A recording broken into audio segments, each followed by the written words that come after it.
how far are you going to take this? I literally was like, oh, he loves... No, excuse me? Strap in. I have some questions from actual fans on IMDb social channels, so we'll see how many we can get through today. Okay. What's one thing you got to do in this movie that you've never done before on any other project? I got to fly an X-Wing.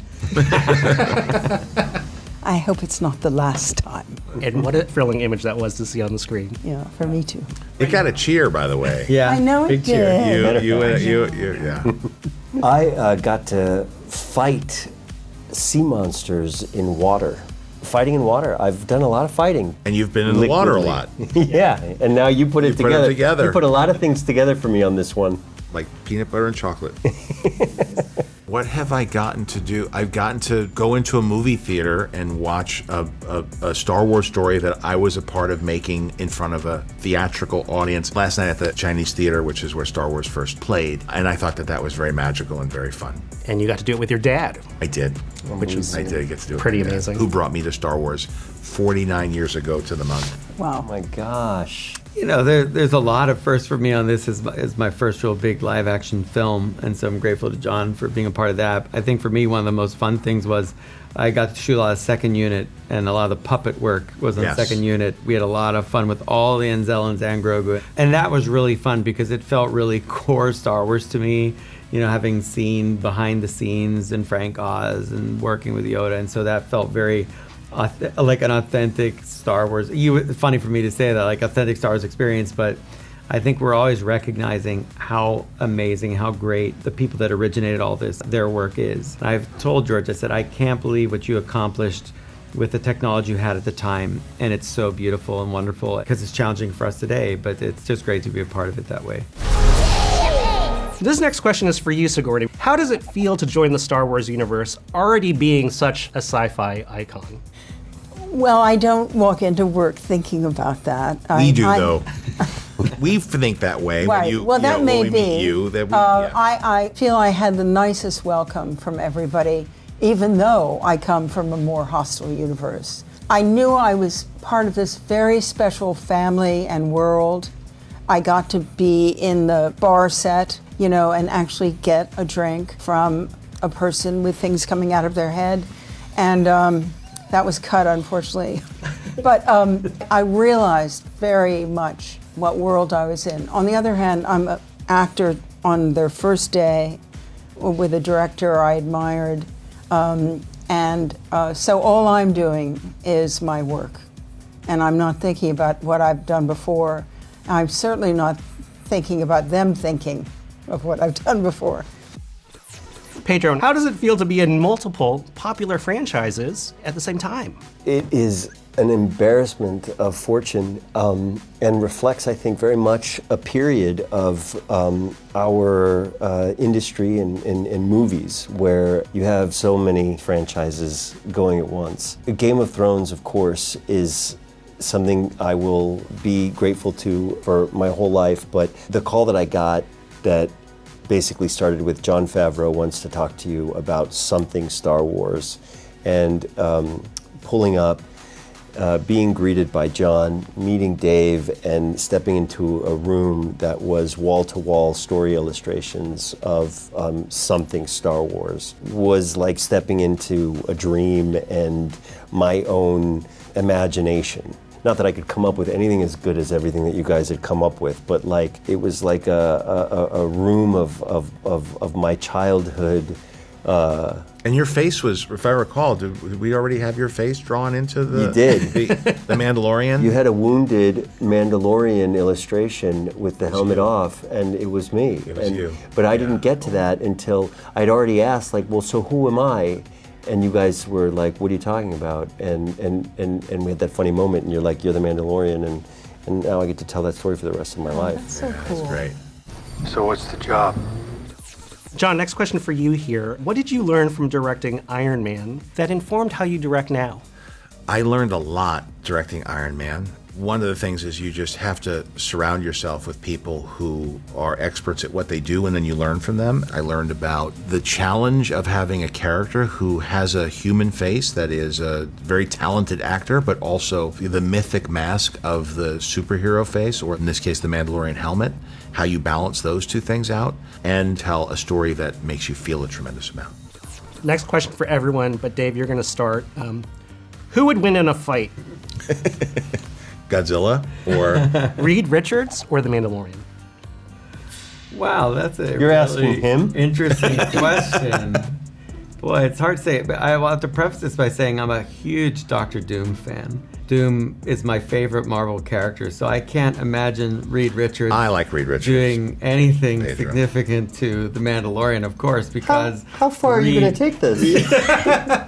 I literally was like, oh, he loves Excuse me? I was excited when you became. I said you've always been fantastic. Sure, he did text me. I did. I was very excited. But yeah, each one has their strengths, I suppose.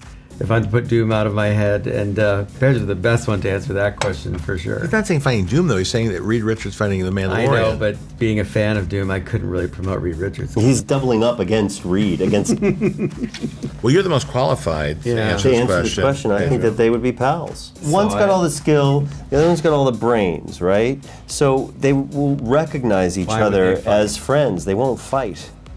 That's a very smart answer. It's a good answer. There it is. And accurate. You ever cross his path? I tried not to. All right, Sigourney, question for you. How would Ward handle a Xenomorph?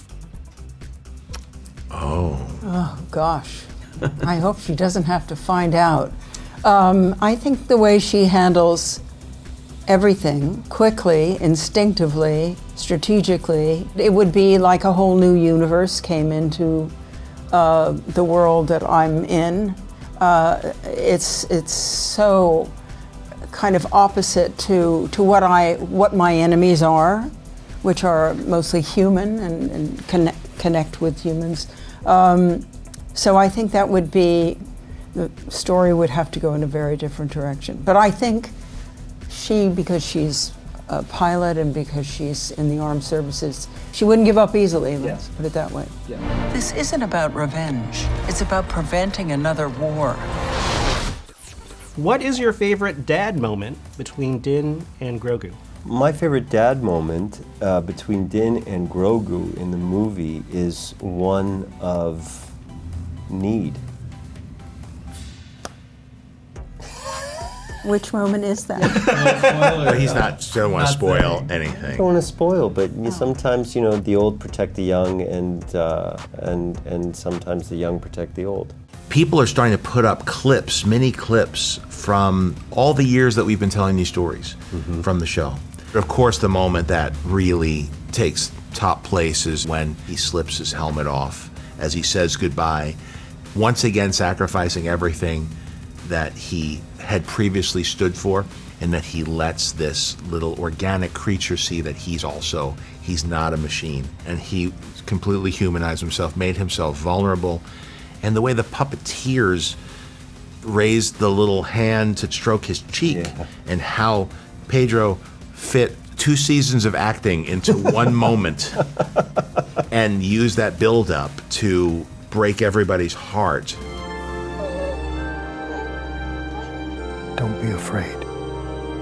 And all of it Just just fit comes Luke together. Skywalker into the moment. And then Luke's Well, there, and then for me it was R2-D2, which I already, when I was on the set, completely knocked me out, because as a kid, just get that Ratatouille flashback moment of seeing R2-D2 on the set, and it takes me back to my childhood watching it, watching the film. So that was the moment. What's a special talent or a hobby that fans would be surprised to know? Yeah, I don't know. It might surprise people, but You could do a full split on the ice. yeah, I was gonna say I played ice hockey goalie. I'm a goalkeeper. I've played it for like 40-something years. I still play. So I think it's really good for me mentally to do something so different. I go skate with the Penguins at a camp every year with a bunch of guys, and hockey's a great community, very supportive. I suppose I thought about this the other day. They're like a bunch of Mandalorians because we all got our armor and I got a helmet, and maybe that's all part of what led me to it. But yeah, I do it all the time, and let's go Pens. That's my hometown, so all in on that. I'm an expert canoeist. What? Really? I can really handle myself around a paddle. And one of my favorite things is to go on canoe trips. This is Sigourney Weaver. I've been hiking and paddling Adirondack wilderness areas for more than 50 years. Not so much the portage, which is carrying the canoe from one lake to another, but I just love camping out and using the canoe. And I must say that I learned so long ago that it's wonderful to have a skill that you do without even thinking about it. Oh, there's so little I know how to do. I'm kind of a stunt driver. Really? Wow. Don't get in a car with Pedro. Tell me about this. Get in a car with me. Oh, okay. You'll survive. Wow. Physically. I used to work in a parrot store, and I'm very good with interacting with. I really like birds, and A parrot store, like only parrots? like only parrots. No, Was this the tiki not the room you were in, tiki John, or room. was- And what, this is in the I would Bronx? clean it. It was this was in Queens, at Queens. the time, but in New York, yes. And I went to school in the Bronx, and I love exotic birds. I find them really, even parakeets. I had parakeets when I was little, so I am a bird lover and aviophile. What do you wow. call it? I don't know what the word is. Wow. But I freaking Awesome. love birds.